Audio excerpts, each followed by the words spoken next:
दोस्तों, इस वीडियो में हम डिस्कस करते हैं चैप्टर 4 9 क्लास मैथ बुक का। ठीक है, इस चैप्टर का नाम है अलजेब्रिक एक्सप्रेशन। तो सबसे पहले देखते हैं कि अलजेब्रिक एक्सप्रेशन है क्या। अलजेब्रिक एक्सप्रेशन में बेसिकली वेरिएबल्स और कांस्टेंट एक दूसरे के साथ कनेक्टेड होते हैं थ्रू अलजेब्रिक ऑपरेशन। ठीक है, अलजेब्रिक ऑपरेशन क्या है? प्लस, माइनस, डिवीजन, मल्टीप्लिकेशन, ये सारे क्या है? अलजेब्रिक ऑपरेशंस हैं। तो वो एक्सप्रेशन, वो इक्वेशंस जिसमें वेरिएबल्स और कांस्टेंट एक दूसरे के साथ कनेक्ट हो अलजेब्रिक ऑपरेशन की थ्रू, दो से हम क्या कहते हैं? Algebraic expression. ठीक है, ये देखिए हमारे पास ये वेरिएबल्स हैं, ठीक है, x और 4, और ये हमारे पास कांस्टेंट है। ठीक है, तो जब कांस्टेंट और वेरिएबल्स इसी तरह एक दूसरे के साथ प्लस, माइनस, डिवीजन, मल्टीप्लिकेशन इसकी थ्रू कनेक्ट हो तो उस इक्वेशन को हम अलजेब्रिक एक्सप्रेशन कहते हैं। ठीक है, फिर अलजेब्रिक एक्सप्रेशन के दो टाइप्स हैं, एक है पॉलिनोमियल और दूसरा रेशनल। तो पॉलिनोमियल एक्सप्रेशन ये है कि इसमें एक वेरिएबल होता है हमारे पास, ठीक है, और साथ ही क्या होता है, जो वेरिएबल का पावर होता है ना वो डिक्रीज होता जाता है। मतलब जो नेक्स्ट टर्म है ना उसमें उसका पावर से -1 हो जाता है। मतलब यहाँ पर पावर 3 है x का, तो यहाँ पे आकर x का पावर क्या हो गया है? 2 हो गया है, 1 माइनस हो गया है। फिर यहाँ पर x का पावर क्या है? 1 है। ठीक है, तो इसी तरह इक्वेशन को फिर क्या कहते हैं? Polynomial expression. ठीक है, फिर हमारे पास है रेशनल एक्सप्रेशन।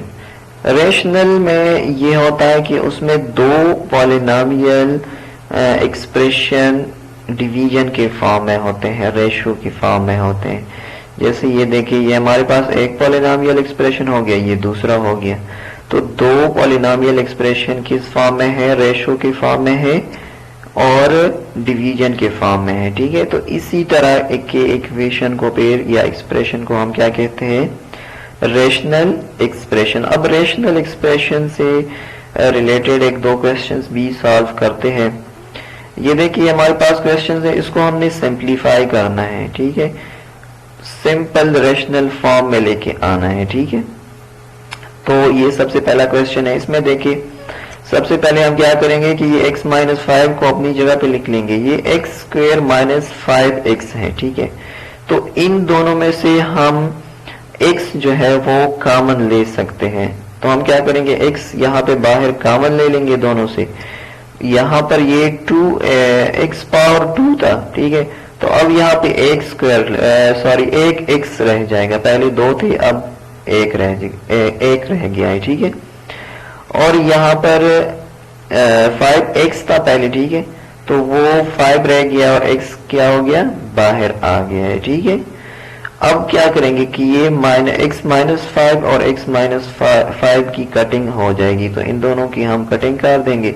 तो यहाँ पर 1 रह जाएगा और नीचे ये x रह गया है। ठीक है, तो ये हमारे पास सिंप्लीफाई हो गया है 1/x। ठीक है, इसी तरह दूसरा क्वेश्चन सॉल्व करते हैं। इसमें भी ऐसे ही यहाँ पे हम 2 कॉमन ले लेंगे। ठीक है, क्योंकि 2 हम यहाँ कॉमन ले सकते हैं, तो 2 हम कॉमन ले लेंगे। यहाँ पे a रह जाएगा। ठीक है, और यहाँ पे 2 3 are 6, तो यहाँ पर 3 रह जाएगा। ठीक है, और ये हमारे पास फार्मूला बनता है a square minus b square वाला फार्मूला बनता है। तो ये 3 स्क्वायर जब हम लेंगे तो वो 9 बन जाता है। ठीक है, तो उसी तरह ये फार्मूला बन गया। तो वो फार्मूला फिर हम जब खोलते हैं ना तो वो a प्लस 3 और a माइनस 3 का इक्वल होता है। ठीक है, तो यहाँ पर हम क्या करेंगे कि ये a प्लस 3 और a प्लस 3 इन दोनों की कटिंग हो जाएंगी, तो 2 और डिवाइडेड बाय a माइनस 3 हमारे पास रह जाएगा। ठीक है, तो ये सिंप्लीफाई हो गया है। तो उम्मीद है कि आपको अलजेब्रिक एक्सप्रेशन और उसके टाइप्स का समझ आ गया हो। मजीद इसी तरह के वीडियोस के लिए इस चैनल को सब्सक्राइब करें और बेल आइकन प्रेस करें। शुक्रिया।